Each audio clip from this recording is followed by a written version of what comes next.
welcome to the Headache Doctor Podcast, where it's our mission to educate and empower everyone with headaches and migraines so that you can break free from a life of fear of your next headache or migraine and dependence on medication, allowing you to thrive in everything you do. Hello and welcome to the Headache Doctor Podcast, where it's our mission to educate and empower everyone with headaches and migraines so that you can break free from a life of fear of your next headache or migraine and dependence on medication. In this podcast, we're going to be talking about that nagging, irritating shoulder tension and why we always blame it on the upper trap. We're going to bust some myths here and leave you with some really practical information so that you can change your situation. If you're listening to this podcast and you have headaches or migraines, the chances are you have or currently are experiencing shoulder tension. Likely, you know about the upper trap. The anatomy of the body is largely a mystery to most people. And so when we talk about muscles, bones, tendons, ligaments, there's background that's provided, that's needed in order for people to have context for what's happening here.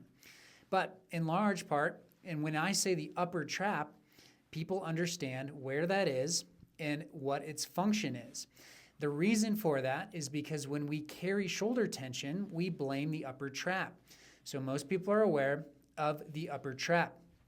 Now, in my course of treating people with headaches and migraines, when I graduated physical therapy school, I came out of school with this understanding that the upper trap is largely to blame for shoulder tension. When people feel like they're wearing their shoulders as earrings, the upper trap is the problem there.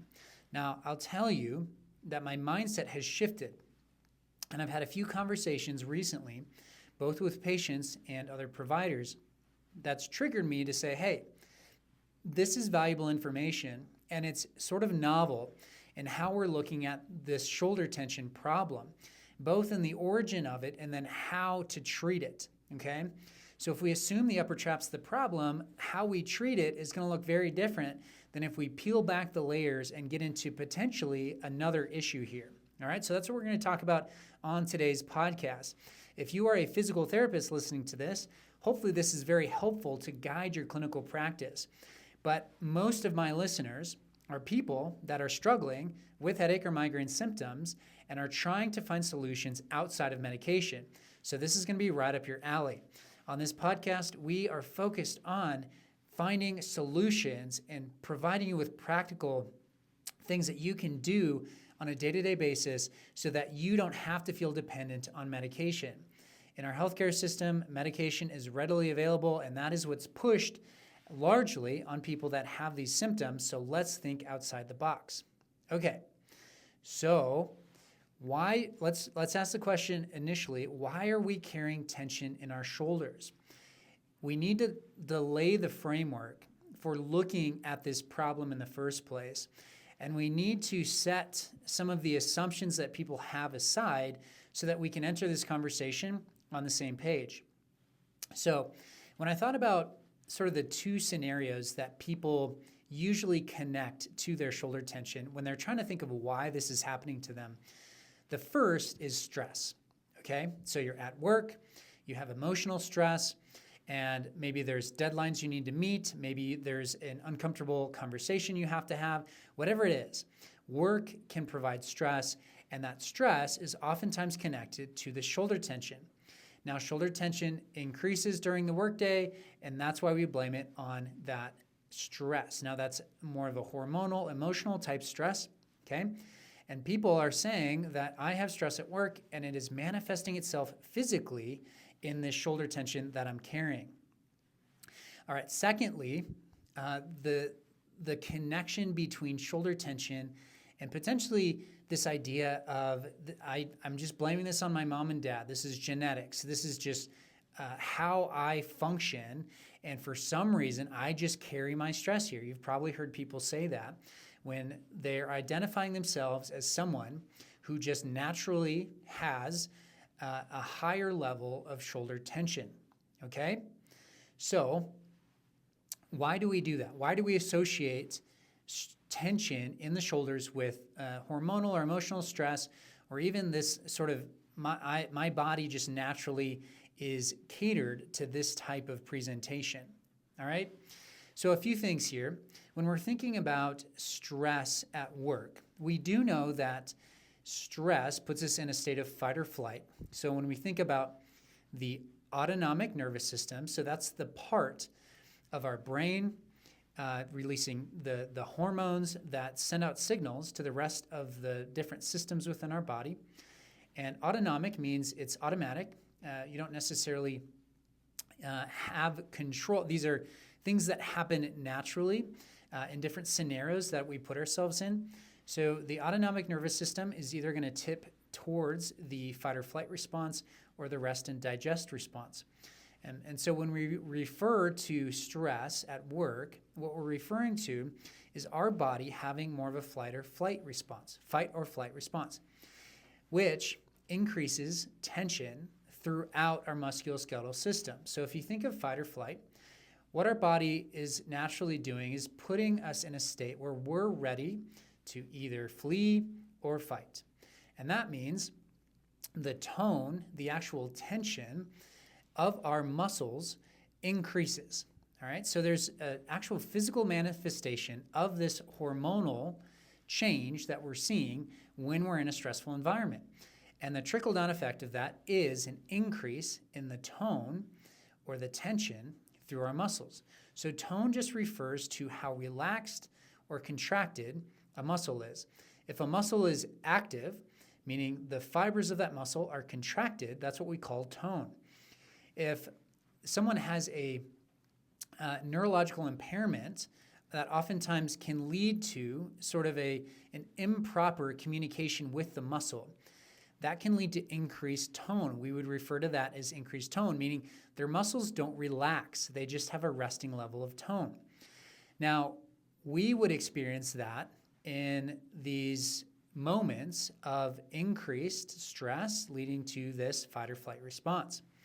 So that's the initial sort of scenario that's blamed. And when people say that I have stress and that's leading to this shoulder tension increasing, that's what they're talking about. The other thing I want to mention, though, is during the workday, and this is something that I don't think many people associate, they don't connect this dot, even though I think it's relatively intuitive. But when you're at work, most people are working a sedentary job. So you're at a computer, you're looking at a screen, all right? You're in a chair, and everything's forward. Your keyboard's forward, your mouse is forward, the screen is forward. So that's going to cause you to sit and your posture to be in more of a forward bias. So your shoulders are forward, your head is forward. Now, that forward positioning changes the angle of pull and the stress and how the tension or how the weight of your arms translates all the way up to your shoulders and then eventually to your neck, okay? So that does impact the actual demand on the shoulders themselves, which is important, but we're also not moving, okay? So when we're sitting for, let's say, 8 hours a day, we are not giving our body this natural movement that it wants. So the muscles want to contract and relax. And they want to do that over and over again throughout the day. The joints want to move through their full range of motion, ligaments as well, tendons. So our body likes this sort of rhythm of the day that adds some level of stress and then it takes it away, and then it adds it and then it takes it away. So we demand something, and that the variability in what we're demanding physically throughout the day is a good thing. It's healthy. And when we remove that and we just ask our body to do one thing for a long period of time, that causes problems.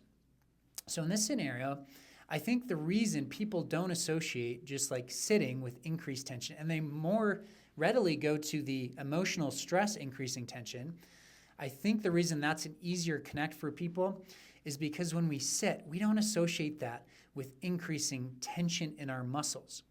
We associate sitting with being relaxing. We associate sitting with being helpful or therapeutic, or our muscles can relax because the demand can't be that high on the body. And so why would just sitting in a chair increase the amount of tension I have? But when you really ask questions and you get down to it, when people sit for prolonged periods, they will say, my headache increases, my shoulder tension increases. And so intuitively, they kind of know, like, oh yeah, there's something here. But oftentimes they'll blame it on the emotional side of things, the stress that comes from the work environment. So not to discount the fight or flight response and the stress that's increased at work or whatever that may be. I'm not discounting that. But I do think if I'm going to put my eggs in one basket, I'm going to put in the basket of the sedentary position throughout the day, increasing the level of stress. So physical stress, meaning it changes the angle of pull with the forward shoulder position, and then it's not giving the body the movement that it's looking for. And what that leads to is this demand on the shoulders that it's not really equipped to handle. All right.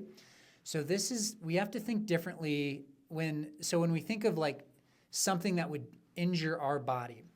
It's easy to connect things like, well, let's say, if you have a CrossFit athlete who gets injured, it's like, well, of course, you take risks because you're lifting heavy weights and you're doing that to exertion. If you don't have good form when you're doing the lift, you could compromise, the stability in your low back, which leads to pain. Like that's an easy one.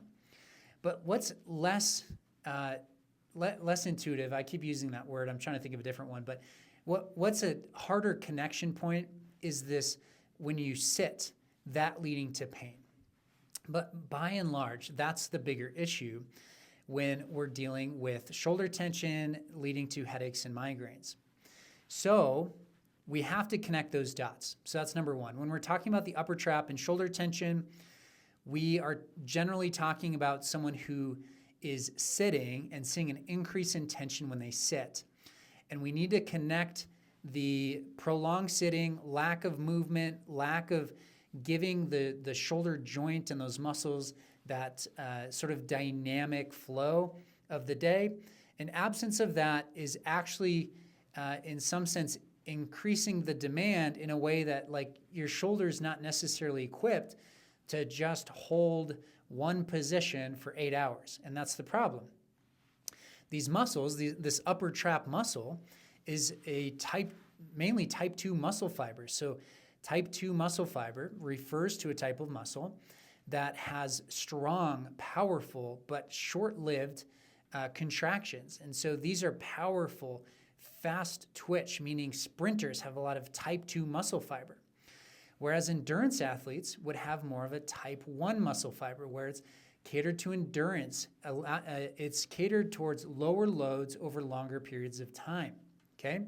So we can train our bodies to handle different things, but if we've kind of trained it to do nothing, even a sedentary position for 8 hours on the upper traps is going to be challenging, especially when that muscle is not really meant to just hold us in one position throughout the day.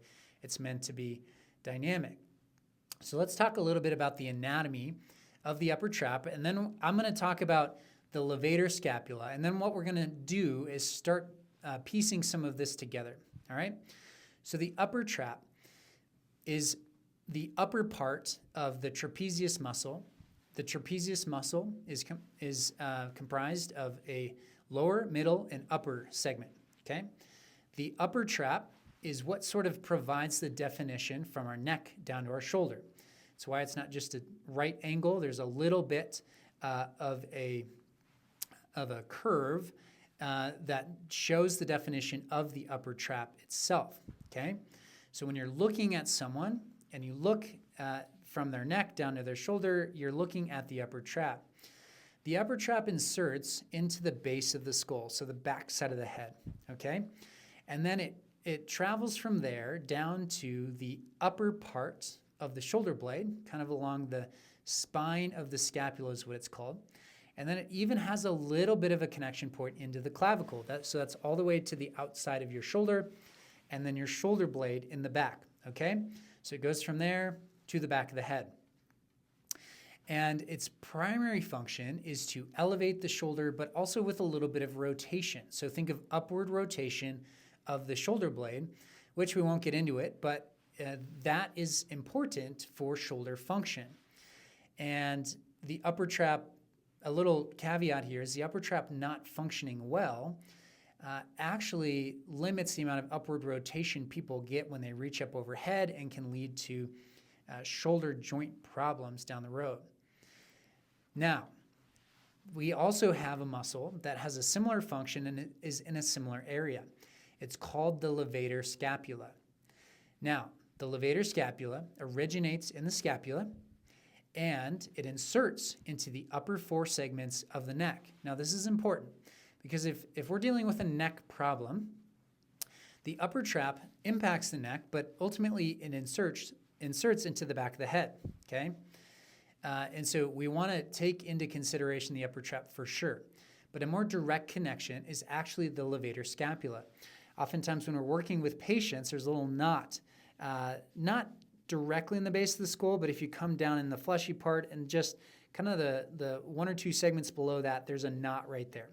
If you feel that on your neck, that's likely the levator scapula that is pulling on your neck in the first 1 through the 1, 2, 3, 4, those first four segments as it inserts there, and then it runs into the upper part of the scapula.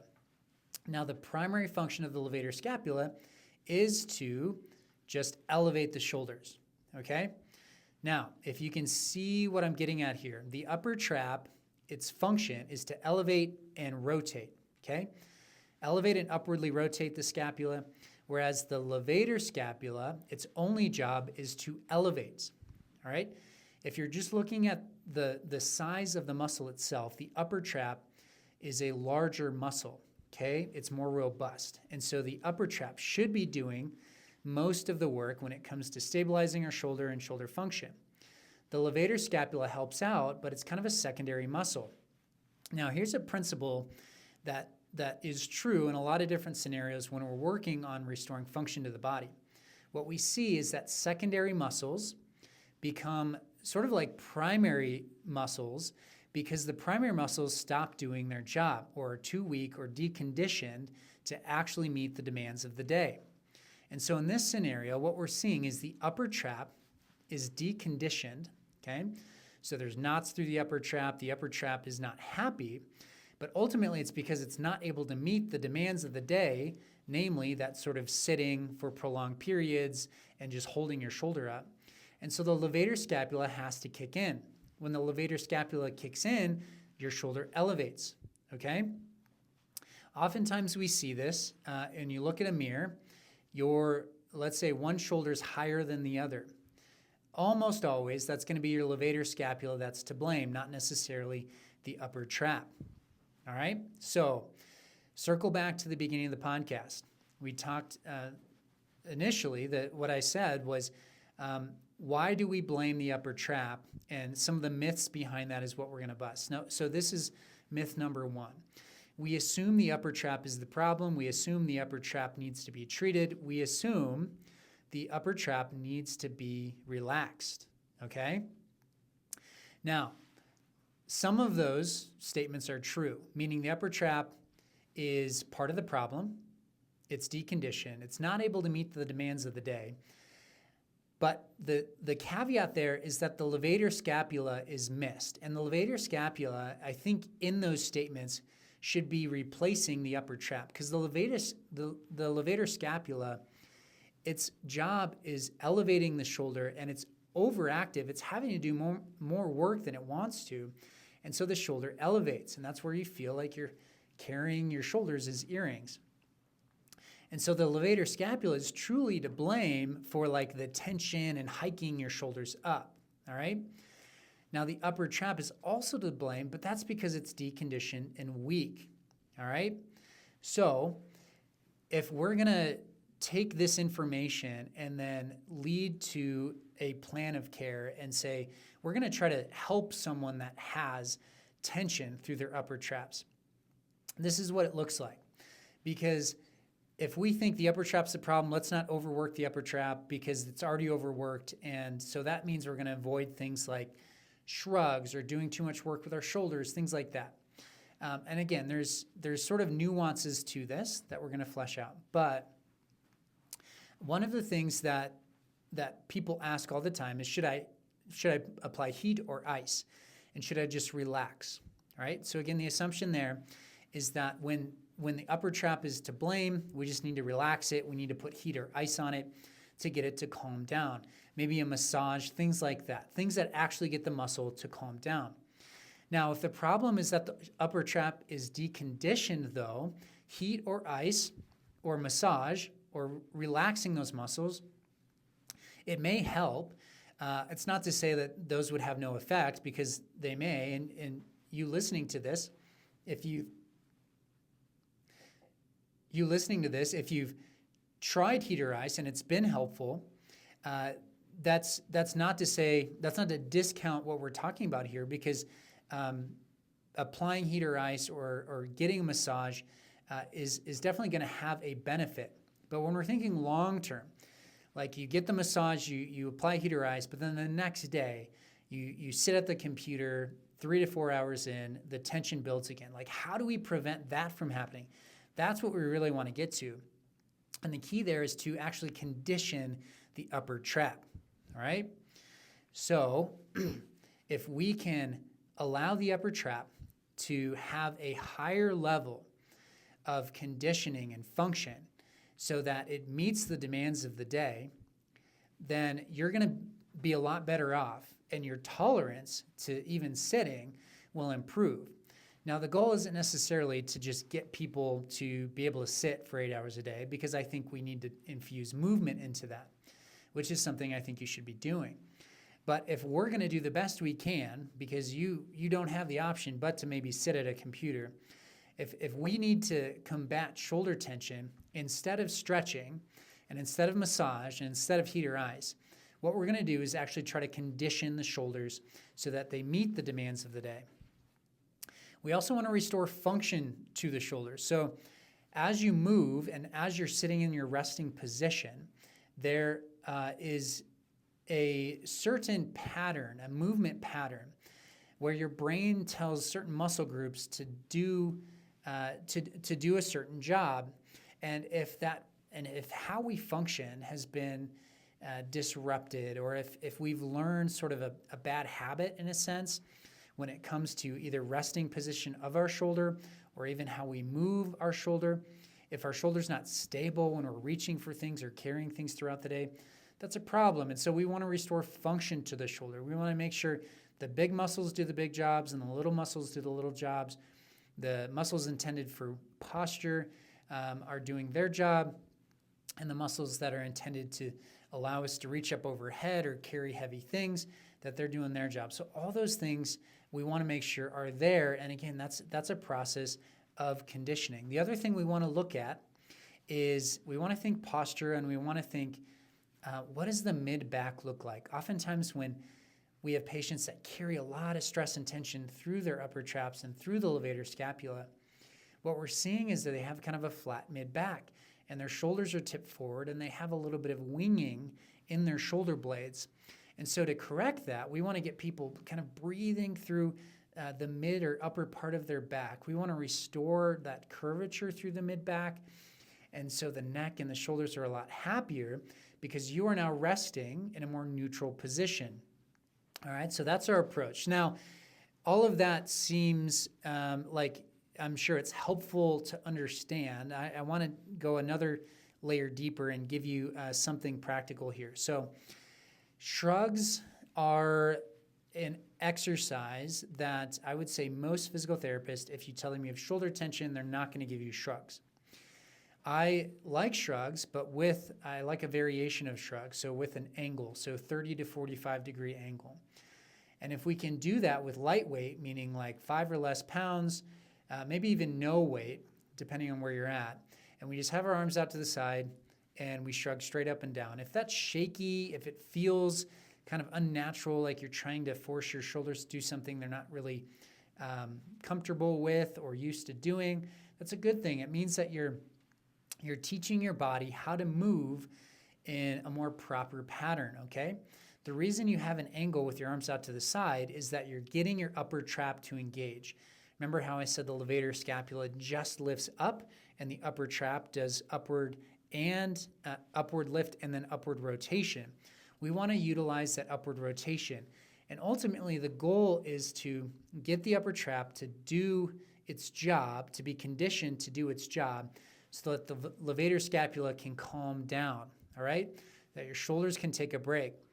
So a few months ago, actually, I was on a road trip to Minnesota. And at the end of the road trip, I started to feel tension through my shoulders. I had been sitting for a long car ride, and I tried pulling my shoulders back and doing a few little stretches, just sort of generally moving my shoulders, and it didn't seem to help much. Within a minute, it would pop right back up. So what I did was I had my arms out to the side, and I did these shrugs, and I did it for a couple minutes. And I did it until it felt like my shoulders were kind of fatigued. And what happened is for the next hour, my shoulders felt relatively fine. I mean, it helped tremendously. And what I learned from that is our bodies want to move. When we don't give it the movement that it needs or wants, that's what will lead to tension. And so the solution is not necessarily always to massage or heat or ice or relax, but actually to infuse movement into it and condition our shoulders again and teach them how to move so that we can then meet the demands of the day. All right? That's an important shift in how we think and how we look at the body, but I think that'll be incredibly helpful for you, the listener. And if you take that, and even if you start doing these little shoulder shrugs, again, it can be hard to, I'm not necessarily prescribing an exercise, but it can be hard to translate what exercise should look like over a podcast. And so what I would say is if you're listening to this podcast, and if you're in Colorado, you definitely need to reach out to us so that we can help you, because we have obviously the capacity to see you in person. If you're out of state, we have virtual options where we can even just chat with you 30 minutes to make sure you're a good fit, but then take you through a process where we actually show you what these exercises look like, these exercises that have worked well for people in the past, okay? We have options for people all over the country. We're even working with people internationally. And so wherever you're listening to this podcast, I want you to know that we have an option for you. We want to be there to walk you through this process. There's something about listening to the podcast that's super helpful, but you probably are wanting to take the next step at some point. And when that point comes, reach out to us here at Novera Headache Center so that we can allow you to find the relief you're looking for. Now, if you listen to this podcast and you're not necessarily ready to pull the trigger on that, but you just appreciate what you're doing, what I would love for you to do is leave us a 5-star review, tell a friend about what we're doing, and get this information out there, because when I think about what I want to accomplish in my career and what I feel like Novera could accomplish is this pretty dramatic shift of how we're looking at headaches and migraines, shift away from medication and a shift away from this traditional allopathic model, and that is leaving people for the most part, hopeless and a little frustrated with the fact that they're just told they have to live with this until it goes away. And so let's spread the word. And I want you, the listener, to help me do that. If you leave us a review, that helps with the algorithm, on Google, Spotify, Apple Podcasts, wherever you listen. That's incredibly helpful. But just tell a friend, and even if you're at a party or with a group of people, become the expert on headaches and just share this information. And it doesn't even have to come back to me, but letting people know about the podcast or just sharing insights that you found here on this podcast. I would love that. And then, of course, you can always reach out through our email, hello@noveraheadachecenter.com, with any questions you have, topics you want to hear about, or even just encouraging stories. We would love it. Thank you so much for listening to the Headache Doctor podcast, where it's our mission to educate and empower everyone with headaches and migraines so that you can break free from a life of fear of your next headache or migraine and dependence on medication. Thanks so much.